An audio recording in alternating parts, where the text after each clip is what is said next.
Shalom. Shalom. आइए हम प्रार्थना के साथ आज के अध्ययन का आरंभ करें। Let us start today's session with a word of prayer. प्रेमी परमेश्वर पिता, Dear loving Father, प्रभु यीशु मसीह के नाम से in the name of Jesus Christ, आपके चरणों में आते हैं, we come at your feet. आपका धन्यवाद करते हैं। We thank you. आपने फिर से हमारी सहायता की है You have helped us again, और आपने अपने वचनों को हम पर प्रकट किया है। and you have shown your word on us. आपके प्रेम को हमने अपने जीवनों में महसूस किया है। We could experience your love in our lives. आप चाहते हैं कि हम ज्यादा से ज्यादा आपकी बातों को ध्यान करें You want us to learn more and more from your word. और इसलिए प्रभु जी हम अपने आप को, So, Lord, we give ourselves, सारे इक्विपमेंट्स को all the equipments, और सारे पार्टिसिपेंट्स को आपके चरणों में सौंपते हैं। and all the participants at your feet. हम सब के जीवनों से प्रभु आपकी इच्छा पूरी हो जाए, May your will be done through our lives. यही हमारी विनती है। This is our request. हमारे प्रभु यीशु मसीह के नाम से मांगते हैं, We ask this prayer in Jesus Christ our Lord. आमीन। Amen. तो फिर से आप सबों का एक संध्याकालीन अध्ययन में स्वागत है। We would like to welcome you again in the evening Bible studies.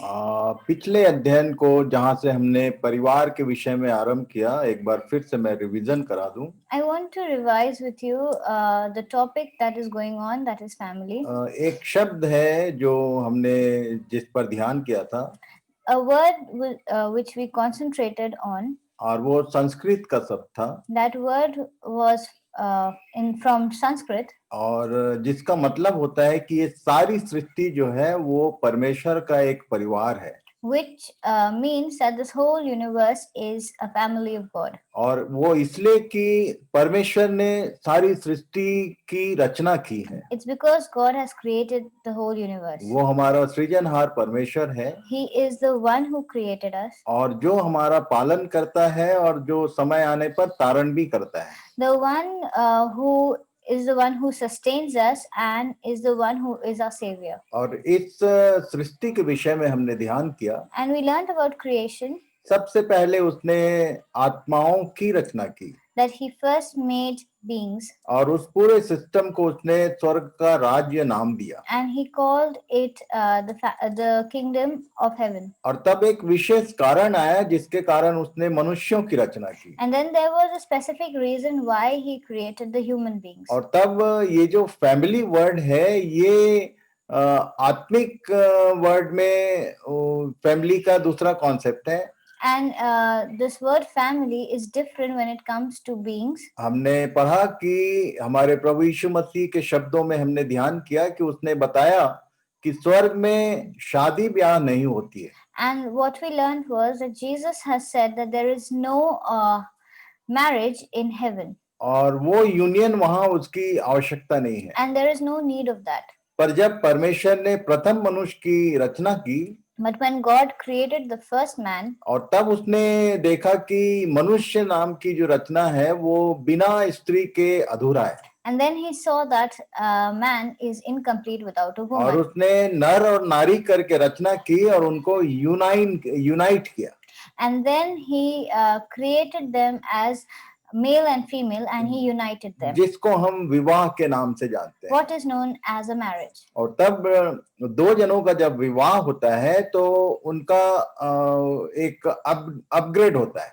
And when two people are married, then they are upgraded. नर और नारी जो है वो पति और पत्नी बनते हैं। That man and a woman become husband and wife. और एक परिवार में जैसा परमेश्वर की योजना है, बच्चे पैदा होते हैं। And then according to the plan of God, there are children in the family. और तब बच्चों की जब शादी होती है तो एक ही परिवार में दो हस्बैंड एंड वाइफ हो जाते हैं। And then when those children also get married, then there are two sets of husband and wives in the senior and junior parents हम लोगों ने ध्यान किया।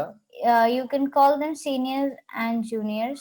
और तब उनके आपस के व्यवहार के विषय में हमने ध्यान किया। And then we learned about the behaviors. बहुत सारी बातों को पर हमने ध्यान करने का प्रयास किया। And we tried to learn and meditate on a lot of things. जो एक परिवार से संबंध रखता है। Which is connected to a family. और उसके बाद जब न्यूली मैरिड कपल होता है and then the newly married couple, तो उनके घर में फिर से एक संतान होती है, and then they also become parents. और जैसे ही संतान होती है तो जो हस्बैंड है उसको एक नया नाम मिलता है, And as soon as there is a child born in the family, the husband gets a new name. और हस्बैंड जो है उसको फादर कहते हैं, पिता कहते हैं, And the husband gets the title of being a father. और तब जो वाइफ है वो माँ बन जाती है। And the wife gets the title of a mother.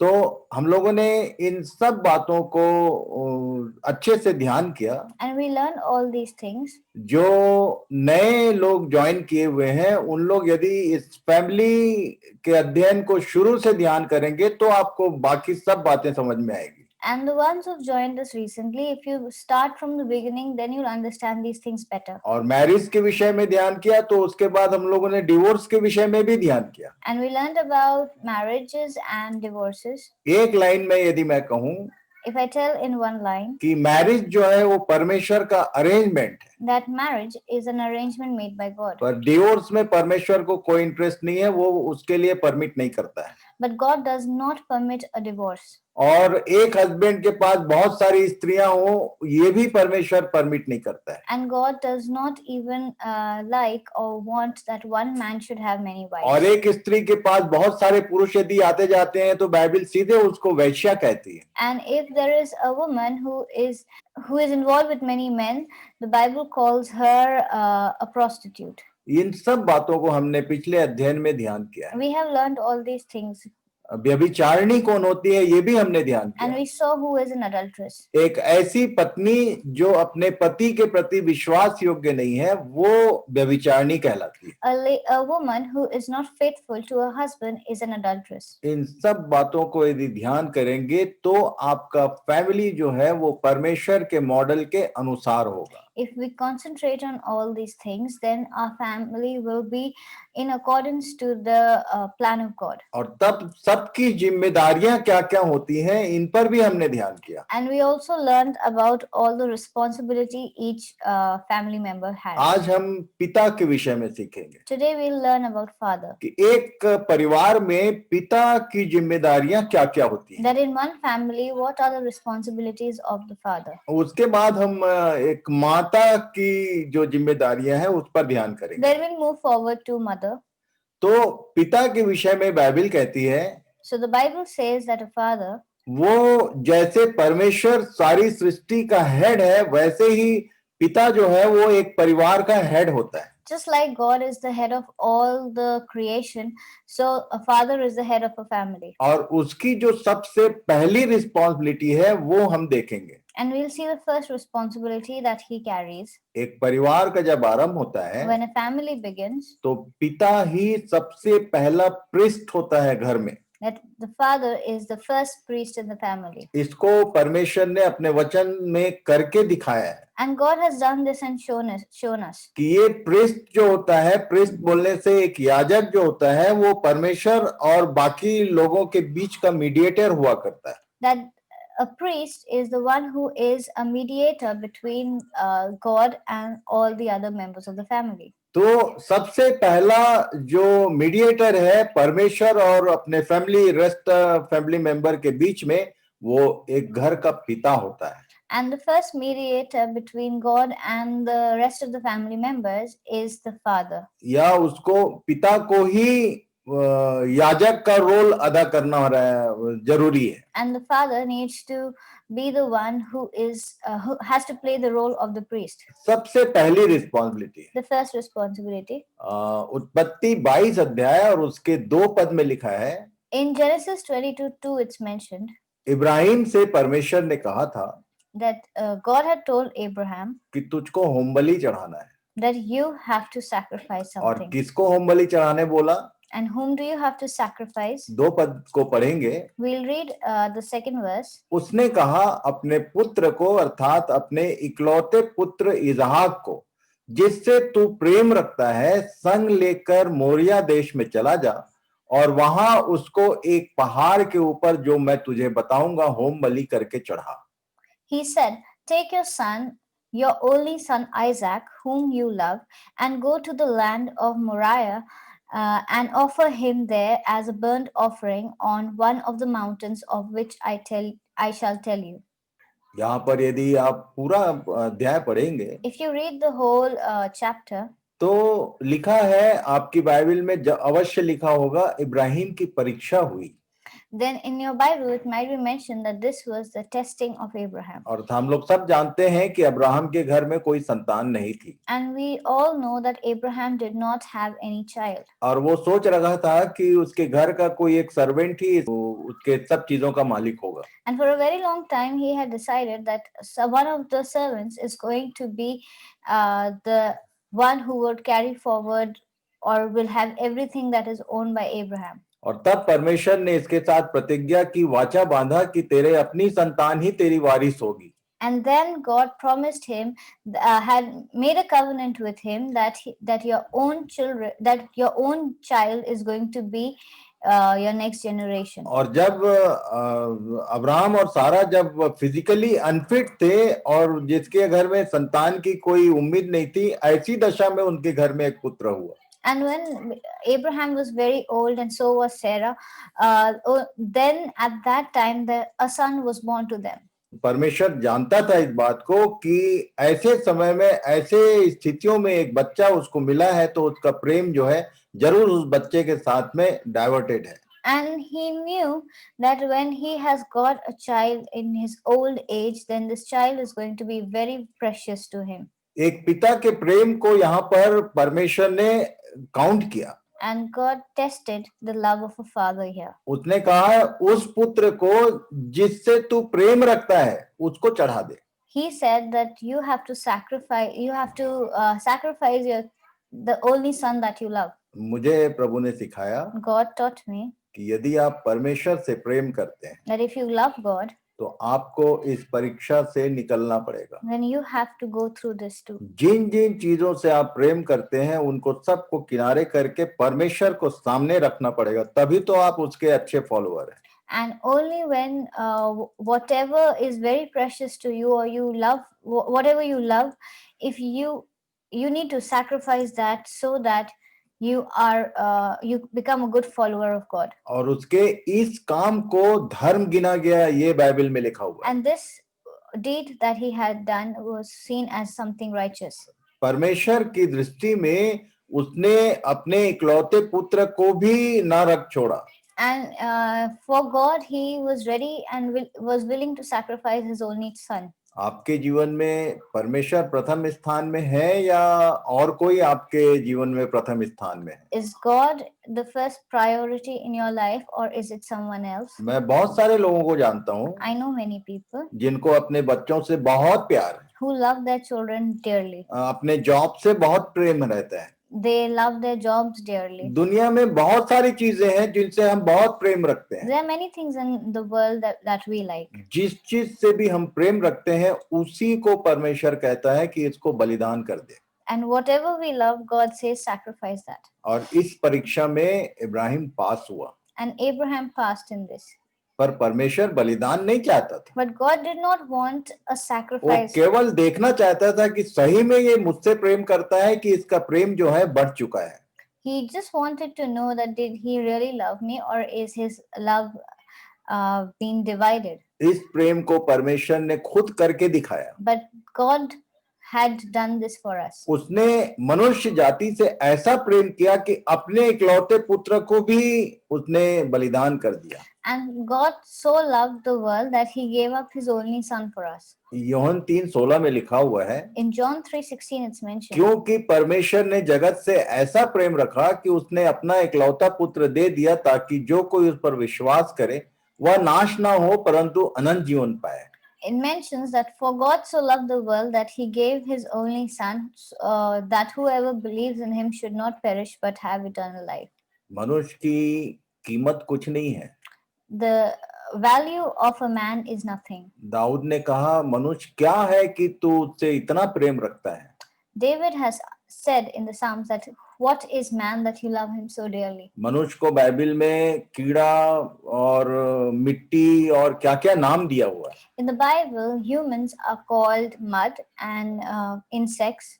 पर परमेश्वर ने अपने मनुष्य के प्रति प्रेम को ये करके साबित कर दिया। But by sacrificing his own son, God proved that he loved humanity. उसके प्रेम को कुछ दो चार शब्दों में समझाया नहीं जा सकता। His love cannot be explained in 2 or 3 words. और इसलिए आपको और मुझे इस बात को ध्यान करना है And so we need to learn about this. कि आपका प्रेम और परमेश्वर के प्रेम के बीच में कोई और चीज तो नहीं है। That there should be nothing between our love and the love of God. एक बच्चे को अपने माँ के प्रति ध्यान करना है कि कहीं परमेश्वर से ज्यादा प्रेम माँ से तो नहीं है।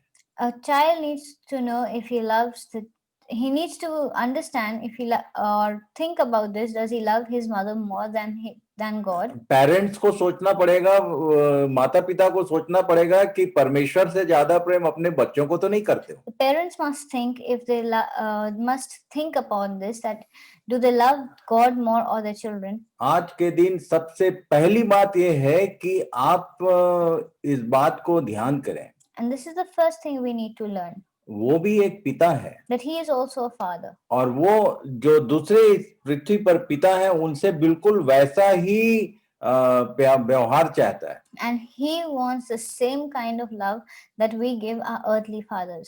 उसने हमसे प्रेम करके अपने बेटे को चढ़ा दिया। For love, for the sake of us, or for us, he sacrificed his own son. और इसलिए वो आपके उस सेक्रीफाइस को चेक करना चाहता है। And so he wants to test your sacrifice. Ibrahim को इसी परीक्षा से इस अध्याय में निकलना पड़ा था। And Abraham had to go through this test in this chapter. और अब्राहम पास हुआ। And Abraham passed. आप पास हैं या फेल आप देख लो। We need to check if we are passed in this or fail. हमारे जीवनों में परमेश्वर से बढ़कर कुछ भी नहीं होना चाहिए। In our lives, nothing should be more important than God. इसी बात को यीशु ने दूसरे ढंग से बोला। Jesus said this in different words. आप लूका रचित सुसमाचार में पढ़ लेना। If you read Luke, वहां लिखा हुआ है it says कि यदि कोई अपने पति पत्नी बच्चे भाई बहन सबको ना त्याग दे तो मेरा चेला नहीं हो सकता। It says that until and unless you give up your parents, your family, your husband, your wife, or your children, your siblings, you cannot be my follower.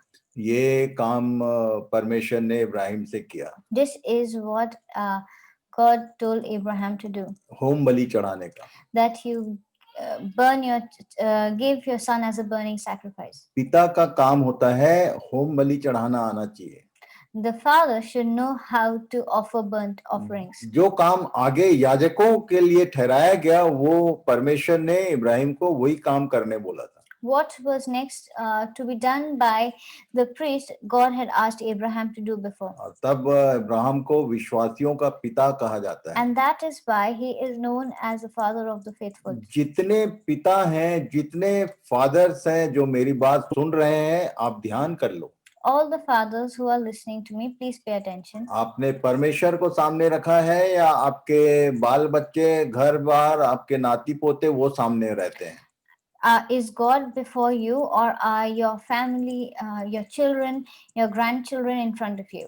एक और जन का उदाहरण दूंगा मैं। There's another example in the Bible. अय्यूब की किताब उसके 1 अध्याय और 5 पद को पढ़ेंगे। We'll read Job 1 verse 5. ये पिता था पर अपने बच्चों के लिए ये एक याजक था। He was a father, but for his children he was also a priest. यहाँ लिखा हुआ है, It says, जब जब जीवनार के दिन पूरे हो जाते तब तब अय्यूब उन्हें बुलवाकर पवित्र करता और बड़ी भोर उठकर उनकी गिनती के अनुसार होम बलि चढ़ाता था, क्योंकि अय्यूब सोचता था कि कदाचित मेरे लड़कों ने पाप करके परमेश्वर को छोड़ दिया हो। इसी रीति अय्यूब सदैव किया करता था। And when the days of the feast had run their course, Job would send and consecrate them, and he would rise early in the morning and offer burnt offerings according to the number of them all. For Job said, "It may be that my children have sinned and cursed God in their heart." Thus Job did continually. Again एक प्रश्न आपके लिए है। There's another question here. क्या आप परमेश्वर के पिता के मॉडल में फिट होते हैं? Do we fit in the blueprint of what God has laid down for a father? अय्यूब एक पिता है Job was a father, और उसकी सोच देखिए। and we should think about his thinking. इसको आप बल्कि अंडरलाइन कर लीजिए, वो ज्यादा अच्छा है। If we underline this, this will be better. लिखा है, अय्यूब सोचता था कि कदाचित मेरे लड़कों ने पाप करके परमेश्वर को छोड़ दिया हो, इसी रीति अय्यूब सदैव उनके लिए होमबलि चढ़ाता था।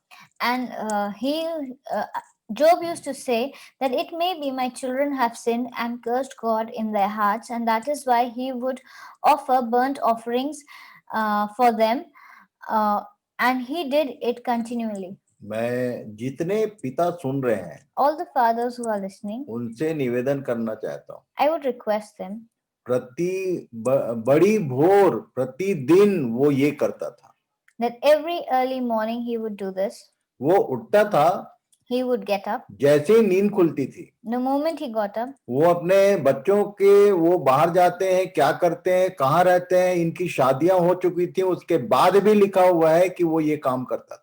and it mentions that they were married and they used to go out and they used to do whatever they wanted to. ये छोटे बच्चे नहीं थे, These were not young children. सारी फैमिली होल्डर्स थे They were all who had been married and had their own families. और सिर्फ लड़के नहीं थे, लड़कियां भी थी। They were not only boys, but they were also girls. 1 पद से 5 तक पढ़ लेना।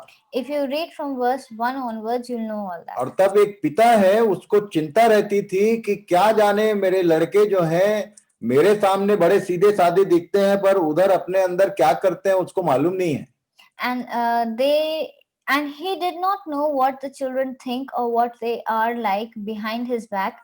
So he continuously prayed and offered burnt offerings for them. इस संसार में फुल चांस है। In this world there is a chance. ये उस समय में ऐसा करता था, आज के दिन संसार में तो इतनी सारी सुविधाएं हैं पाप में पड़ने और परमेश्वर से दूर होने का, जिसकी कोई गिनती नहीं है। And this was long ago when the children used to be like that, but in the current times we have a lot of options and a lot of ways to get in to start sinning or to get into sin.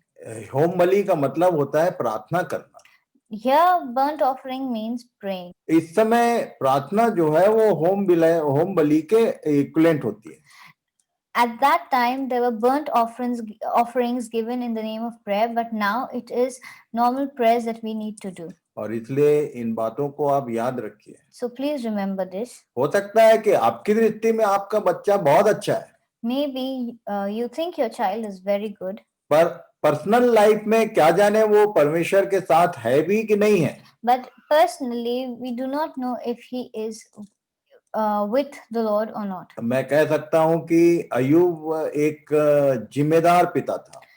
We can say that Job was a responsible father. जिस दिन से मैंने इन लाइनों को अय्यूब के विषय में पढ़ा, From the time I have read these lines about Job, early morning जब भी मैं उठता हूँ, नींद खुलती है, every morning when I get up, बहुत सालों से मेरा एक प्रैक्टिस है। I have been doing this for a very long time. मैं किसी को प्रार्थना में याद नहीं करता। I don't remember anyone in my prayers. मेरा एक ही बेटा है। I have only one son. और मैं उठते साथ सबसे पहले उसके लिए प्रार्थना करता हूँ कि प्रभु आप इसकी रक्षा करना। And I pray to God for him that God please be with him. और ये मेरा पूरा विश्वास है And I believe कि आज वो जो कुछ भी है मेरे उस प्रार्थना का प्रतिफल है।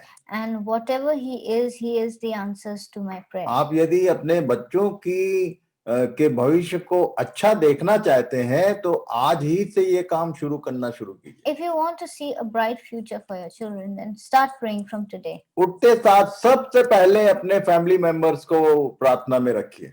the moment you get up, always keep your family members in एक prayer. जिम्मेदार पिता का रोल पूरा कीजिए.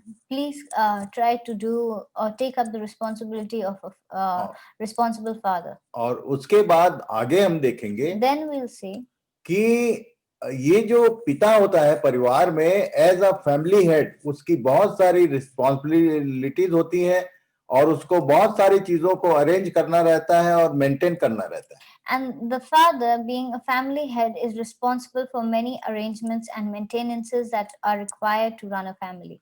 उत्पत्ति की पुस्तक उसके 18 अध्याय उसके 18 और 19 पद को पढ़ेंगे. We'll read Genesis 18 verses 18 and 19. वहां लिखा हुआ है, It says, इब्राहिम से तो निश्चय एक बड़ी और सामर्थी जाति उपजेगी और पृथ्वी की सारी जातियां उसके द्वारा आशीष पाएंगी, क्योंकि मैं जानता हूं कि वह अपने पुत्रों और परिवार को जो उसके पीछे रह जाएंगे आज्ञा देगा कि वे यहोवा के मार्ग में अटल बने रहें और धर्म और न्याय करते रहें, इसलिए कि जो कुछ यहोवा ने इब्राहिम के विषय में कहा है उसे पूरा करें. Abraham shall surely become a great and mighty nation, and all the nations of the earth shall be blessed in him. For I have chosen him, that he may command his children and his household after him to keep the way of the Lord by doing righteous and justice, so that the Lord may bring to Abraham what he has promised him. यहाँ पर परमेश्वर के ये वचन है. These are the words of God. वो कह रहा था He was saying कि मैं जानता हूं that I know कि ये अपने पुत्रों और परिवार के जो शेष मेंबर्स हैं उनके लिए कमांडर का काम करेगा. that he is going to command over his children and the people of his household. एक पिता जो होता है हेड के होने के कारण वो घर में एक कमांडर का रोल करता है. And a father, being the head in the house, is the one who commands. जिस घर में पिता कमांड नहीं करता है, रिक्वेस्ट करता है, वो परेशानी में पड़ता है. In a house where the father has to request instead of commanding, that house is always in trouble. पहला शमूएल पढ़ लेना. If we read First Samuel, Eli के बच्चे लुच्चे थे लिखा है. he said that the children of Eli were worthless. ये जो एली के बच्चे थे, The children of Eli, ये क्या क्या करते थे, आपके लिए होमवर्क है ये, इसको जरूर खोज के पढ़ना. what all did they do? We need this is the homework that you have to find out what all did they do. पहला शमूएल के कुछ अध्यायों को आप शुरू में पढ़ेंगे एक से आगे तो आपको ये सब मिलेगा. If you read First Samuel, the first few chapters, you'll get all the answers. ये याजक के परिवार से थे. They were from the family of a priest. और तब एली ने उनको चिताया था. And Eli had warned them. उसने उनको चिताया था पर कमांड नहीं किया था. He had warned them, but he had not commanded them. आप हो सकता है कि अपने बच्चों को शायद शिक्षा देते होंगे, चिताते होंगे, पर जरूरत के अनुसार कमांड देने की जरूरत है. Maybe you might be guiding your children or requesting them or warning them, but you need to teach them and be commanding in that. पहली बात हमने देखा कि एक पिता जो है परमेश्वर की दृष्टि में एक याजक होता है. The first thing that we saw was that a father is a priest in the eyes of God. दूसरी बात इस पद के अनुसार ये दिखाई देता है कि ये एक पिता जो है वो कमांडर होता है. The second thing that we learned was that the father is a commander.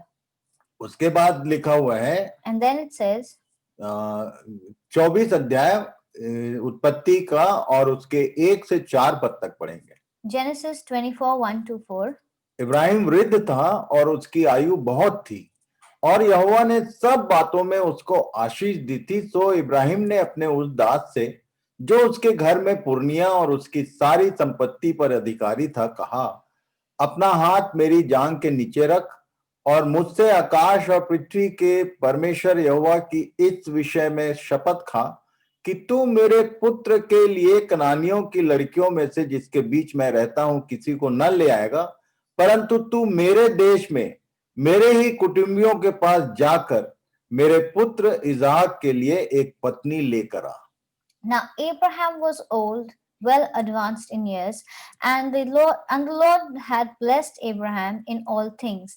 And Abraham said to his servant, the oldest of his household, who had charge of all that he had, put your hand under my thigh, that I may make you swear by the Lord, the God of heaven and the God of the earth, that you will not take a wife for my son from the daughters of the Canaanites, among whom I dwell, but go to my country, to my kindred, and take a wife for my son Isaac. जब बच्चे बड़े हो जाते हैं When the children grow up, और विवाह की स्थिति बनती है, and there is the time when a child has to get married. Again Abraham जो है वो एक वेल अरेंजर के समान उसने काम किया. Here, Abraham worked as a person who was responsible for arranging things. उसने अपने बच्चे के ब्याह के लिए एक अपने घर के सीनियर पर्सन को रिस्पॉन्सिबिलिटी दिया. He gave the responsibility for finding a wife for his son from his household, the oldest and the most experienced person. बच्चों के ब्याह की जिम्मेदारी भी पिता की है. The responsibility of the child's marriage is also on the parents. यहाँ इब्राहिम ने इस काम को भी जिम्मेदारी से पूरा किया. And Abraham completed that as a responsible father. हर पिता को इस बात को ध्यान रखना है All the fathers need to कि understand बच्चे की आवश्यकता क्या है, what are the requirements of the child. Age के अनुसार उसकी जरूरतें क्या हैं, उसको पूरा करना भी एक पिता की जिम्मेदारी है. What are the requirements of the child according to the age, and that is the responsibility of the father. ऐसा ही कुछ और एक जगह लिखा हुआ है. Then it's written, जेनेसिस उत्पत्ति 29 अध्याय उसके 13, 14, 15 पद. in Genesis 29:13 to 15, लिखा है, अपने भांजे याकूब का समाचार पाते ही लाबान उससे भेंट करने को दौड़ा और उसको गले लगाकर चूमा, फिर अपने घर ले आया. और याकूब ने लाबान से अपना सब वृत्तांत वर्णन किया. तब लाबान ने याकूब से कहा, तू तो सचमुच मेरी हड्डी और मांस है. सो याकूब 1 महीना भर उसके साथ रहा. तब लाबान ने याकूब से कहा, भाई बंधु होने के कारण तुझसे सेंत में सेवा कराना मुझे उचित नहीं है. सो कह, मैं तुझे सेवा के बदले क्या दूं? as soon as Laban heard the news about Jacob, his sister's son, he ran to meet him and embraced him and kissed him and brought him into his house. Jacob told Laban all these things, and Laban said to him, surely you are my bone and my flesh. And he stayed with him for a month.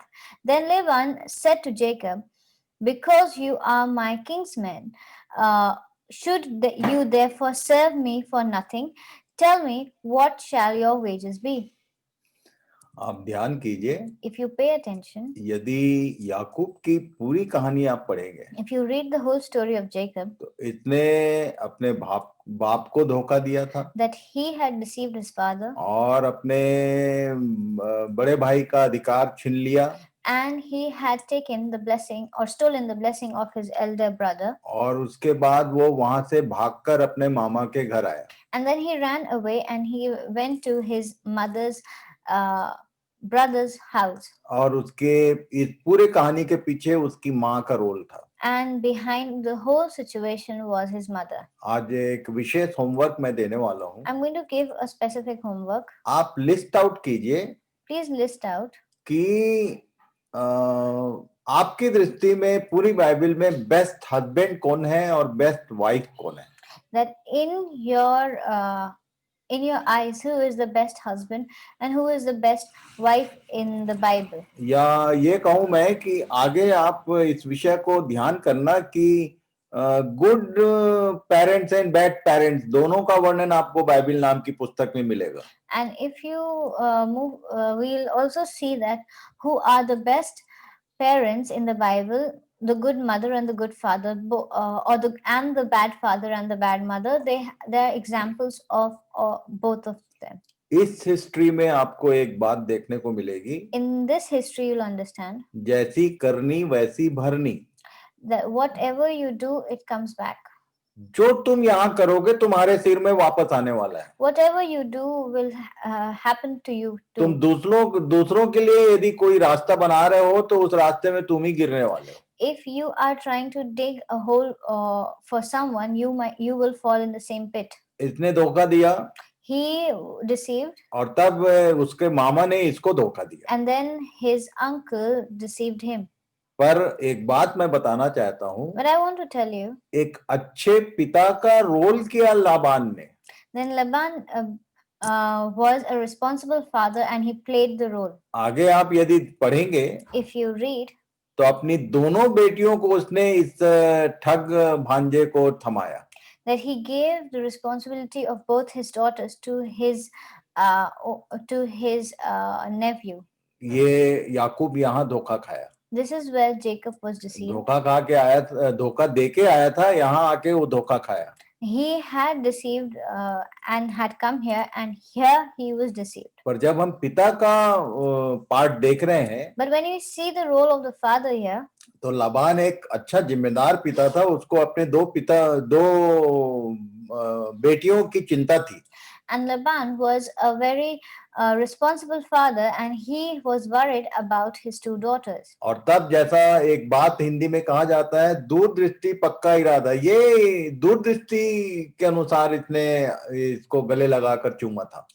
And looking at the future, and he had welcomed him here.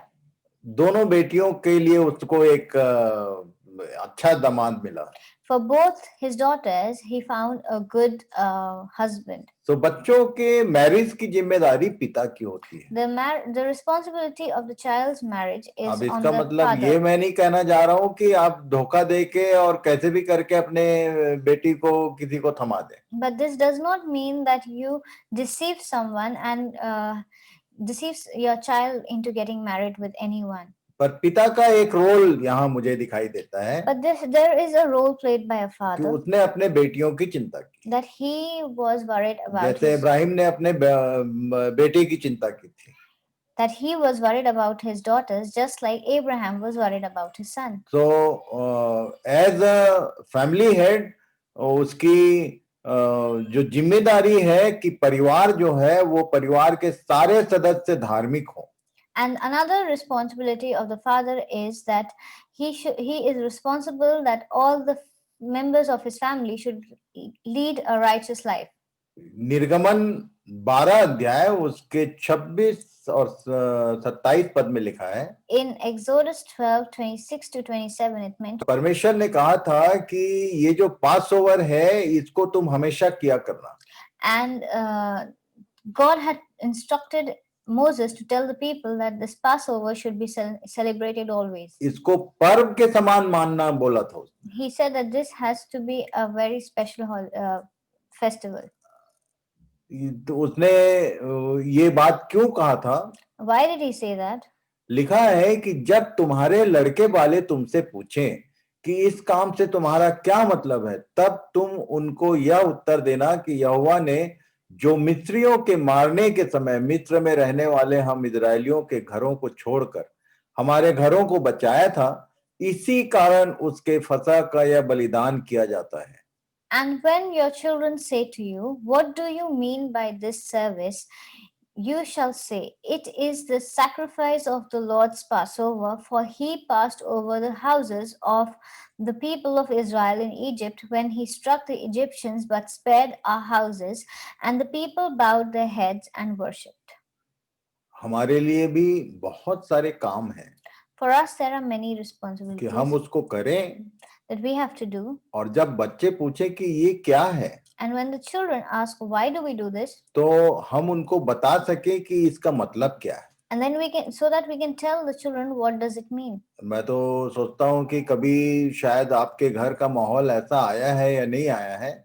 I don't know if you have been through such a कि situation. जब बच्चे पूछते हो कि ये Sunday worship क्यों जाते हैं हम, That when children ask, why do we go to worship on a Sunday? क्या आपके पास इस बात का उत्तर है कि क्यों संडे आराधना करने जाना है? And do you have the answer to the question as to why do we have to go on a Sunday to worship? अभी दिसंबर लग चुका है It's December now, और किसी ना किसी तरह आप क्रिसमस ट्री लगाते हैं. and you might be putting up a tree at home. ये क्रिसमस क्या है, कभी आपने बच्चों को बैठा के समझाया है? What is the meaning of Christmas? Have you explained this to your बहुत children? सारे इवेंट्स ऐसे हैं जिसको करके हम बच्चों के सामने क्वेश्चन रेज कर सकते हैं. There are many things that we can do and children question about और it. जब बच्चे उसको जानना चाहे तो आपको ठीक ठीक वचन से बताने की जरूरत है. And when the children want to ask, then when the children ask those questions, we need to tell them and relate it with the Bible and tell them. मैंने कई ऐसे क्रिश्चियन डिनोमिनेशन देखे हैं. I have seen many Christians. कुछ लोग Christmas celebrate करते हैं, Some celebrate Christmas. कुछ लोग क्रिसमस को बोलते हैं कि नहीं नहीं ये बाइबल सम्मत नहीं है. Many say that Christmas is not related to the Bible. क्यों करना है या क्यों नहीं करना है, इसका उत्तर कभी आपने बच्चों को बताया है? Why is it to be celebrated and why not? Have you ever answered your children for that? ये जो ईस्टर वीक होता है The Easter week और उस समय जो लेंट होता है, and the Lent season, कभी आपने बच्चों को बैठा के समझाया है कि लेंट क्यों होना चाहिए और ईस्टर क्यों और ये गुड फ्राइडे क्यों? and have you ever tried to explain your children what is the meaning of Lent? Why should one celebrate it?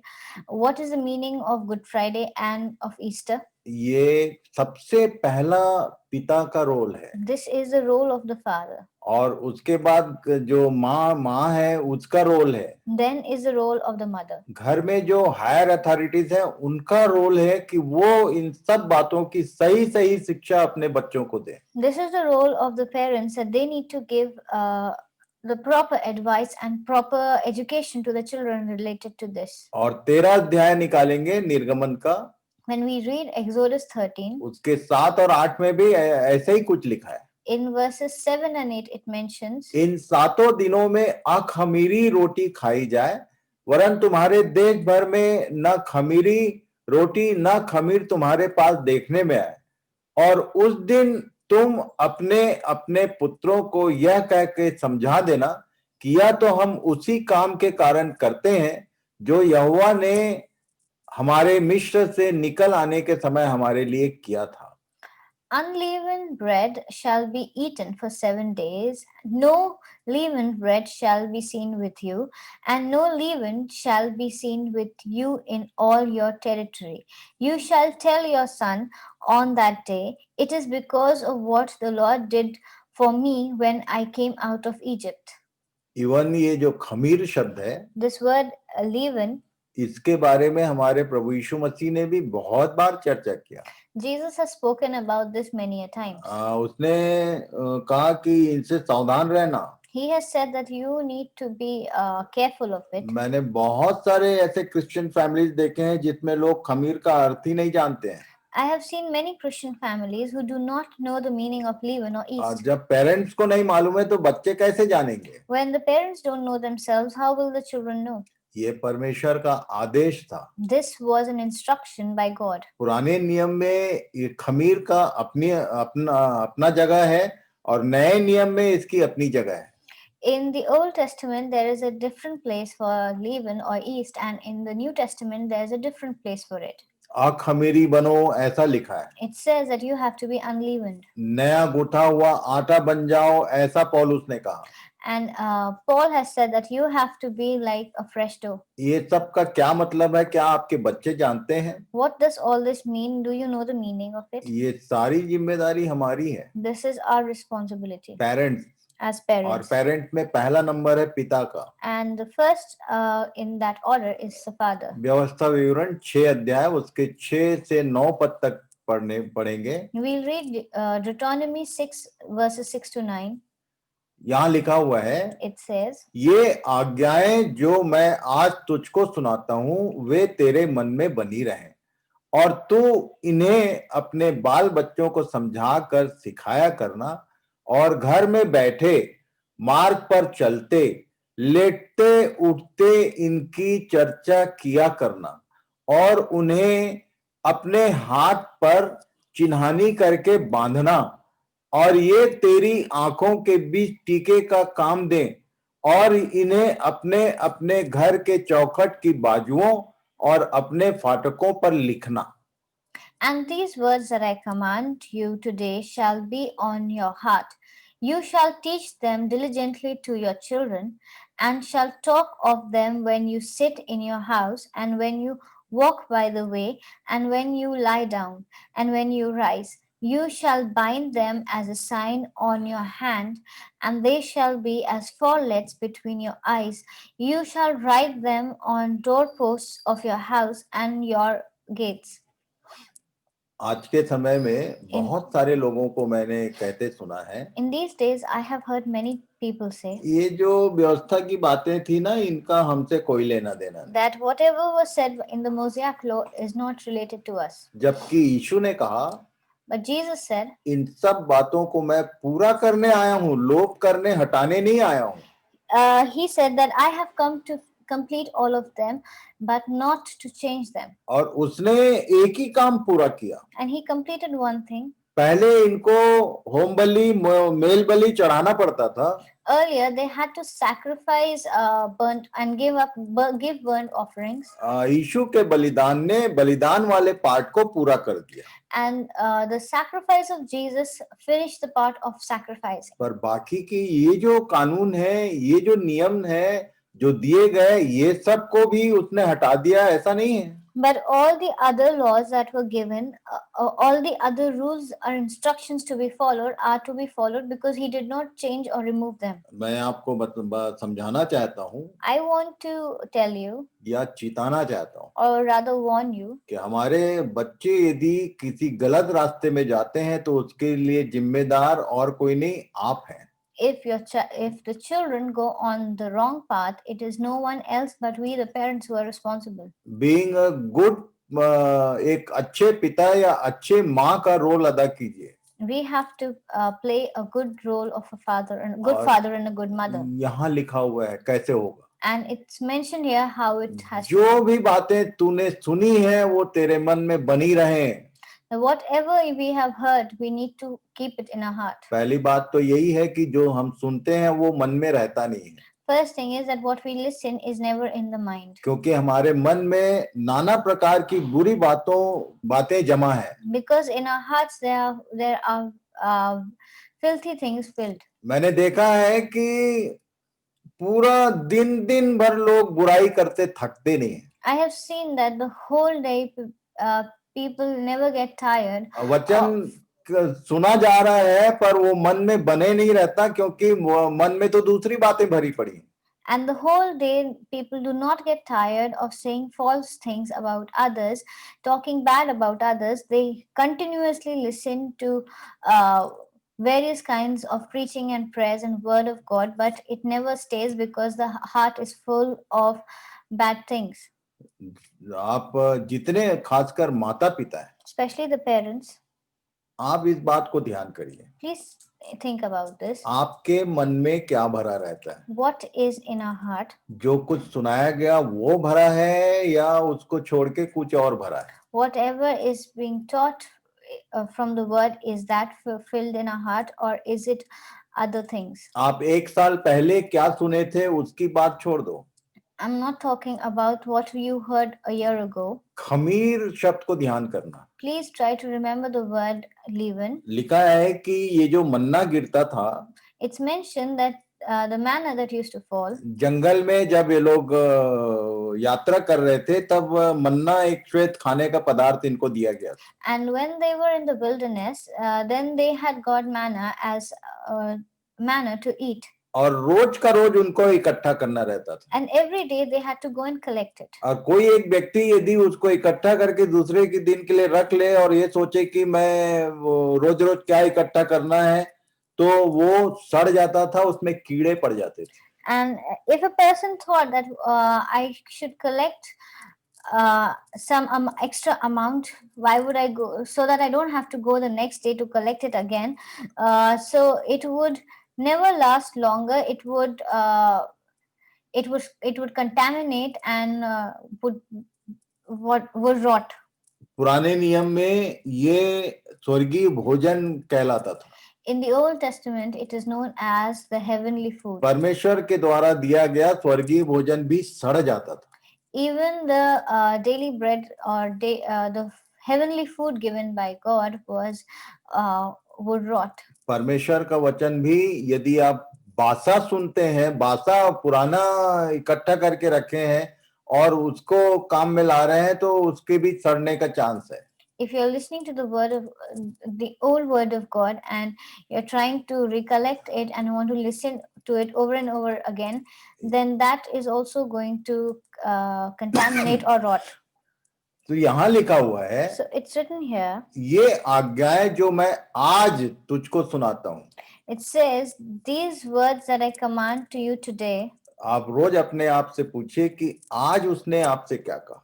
Every day you need to learn what God said to you today. और वो दिन भर मन में बने रहने चाहिए. And those are the things that should stay in your heart. और उसको बाल बच्चों को समझाकर सिखाने की जरूरत है. And those are the things that we need our children to learn. अब जब आप चाहे घर में हैं, घर में बैठे हैं, मार्ग में हैं, चलते बैठते उठते, इनकी चर्चा किया करना, ये कहा था. And it is mentioned that we need to teach them diligently to our children, and we should talk about them whenever we sit in our house, or we are out, or we are walking by the way, or when we lie down, or when we rise up. और इन्हें अपने हाथ पर चिन्हानी करके बांधना. And these have to be bound on our hands as a sign. और तेरी आंखों के बीच टीके का काम दे, ये सब बातें उसने कह दिया. And these shall be like forelets between our eyes. कोई बच्चा यदि आपसे पूछ ले पलट के, If a child asks you कि ये जो वचन सुनाया जा रहा है, इसको हाथ में बांधने का मतलब क्या होता है, what does it mean to bind the word on your hands, और तेरी आंखों के बीच ये जो टीका है, जो हम लोग टीका जानते हैं, टीके के विषय में यहाँ लिखा है, कोई पूछ दे कि ये टीका हम लोग क्यों नहीं लगाते हैं. and if somebody asks you why don't we put forelets or a tika between our eyes, और इन्हें अपने घर के चौखट की बाजुओं और अपने फाटकों पर लिखना, ये सब हम क्यों नहीं करते हैं. यदि कोई बच्चा पलट के पूछ दे तो आपके पास जवाब है क्या.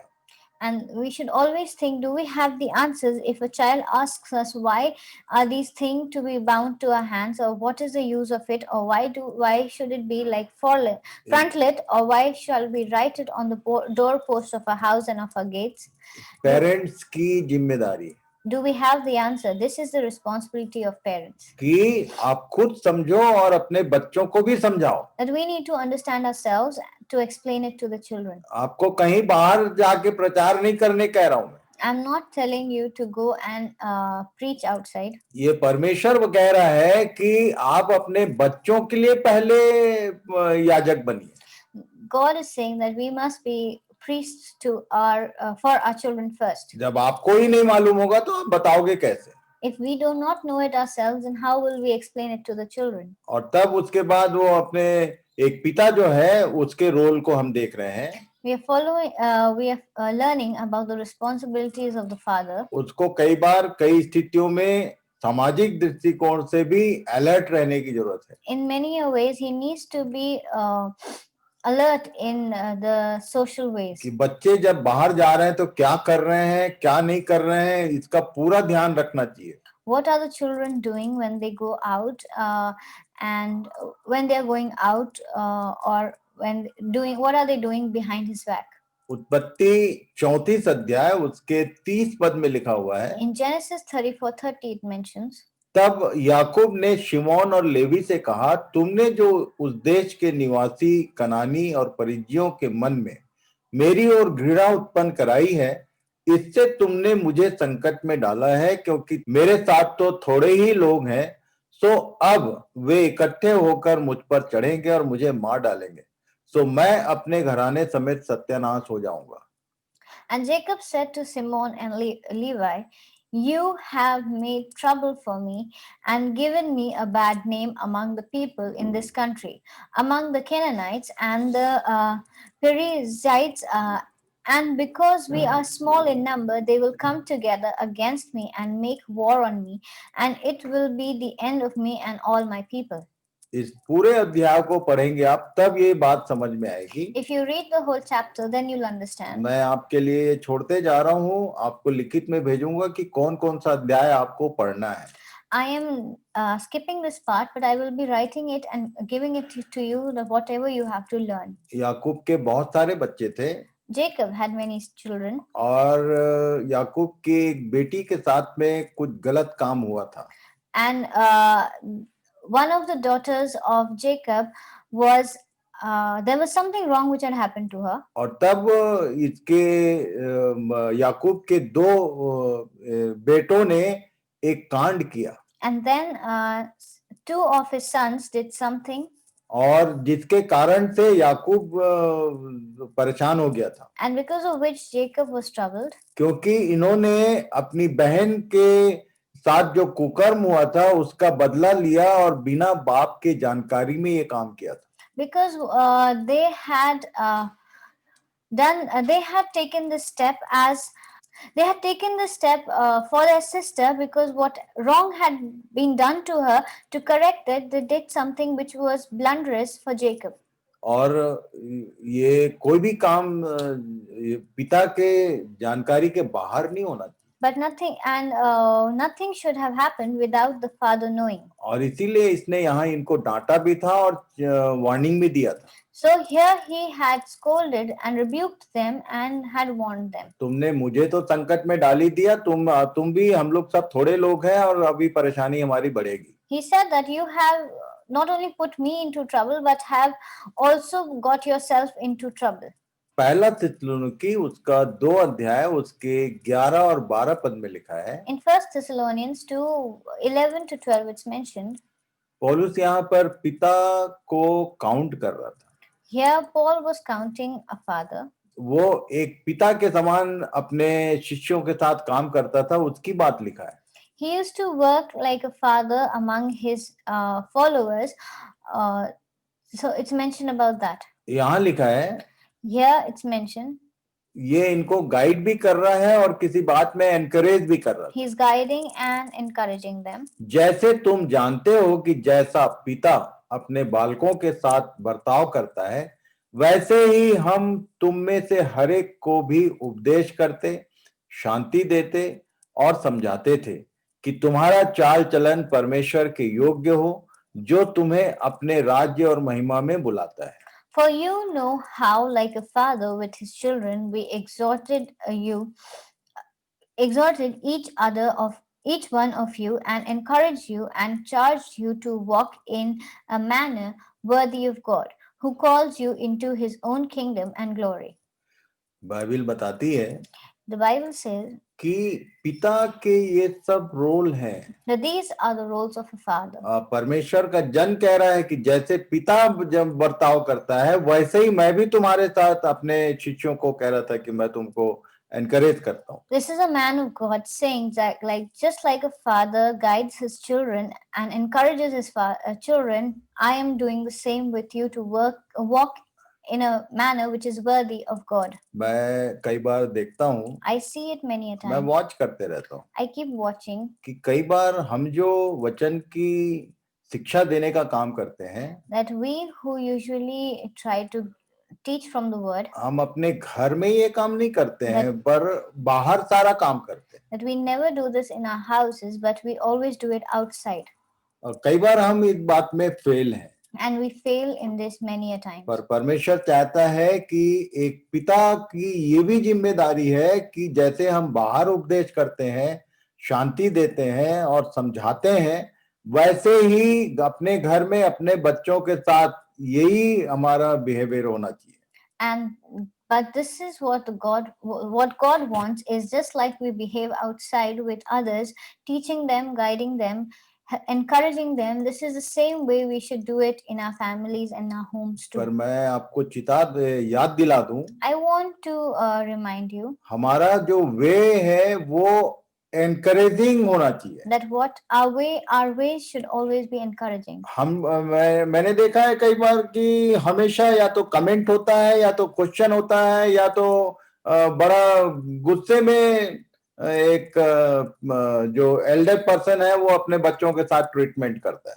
I've always seen that the elders either comment, taunt, or are very angry or are always rebuking the younger generation. Parents को रिस्क नहीं दिलाना चाहिए बच्चों को, Parents should not should not make their children angry, पर हमेशा अपनी बातों से एनकरेज करना चाहिए, एनकरेजिंग व्यू हमारा होना चाहिए। but their point of view should always be encouraging. बहुत सारी बातें हैं जिसको हमको ध्यान करना There are है। many things we need to learn. पिता की बहुत सारी जिम्मेदारियां, There are a lot of responsibility that a father holds. We'll continue tomorrow. इसका मतलब मदर का कोई रोल नहीं है, ऐसा नहीं है। अभी फादर हम देख रहे हैं, उसके बाद मदर का रोल देखेंगे। It does not mean that the mother plays no role, but right now we are focusing on the father, then we'll move on to mothers. Parents होने के कारण खासकर जो दोनों पर्सन हैं फैमिली में, जो मदर और फादर कहे जाते हैं, उनकी ये सारी रिस्पॉन्सिबिलिटीज हैं।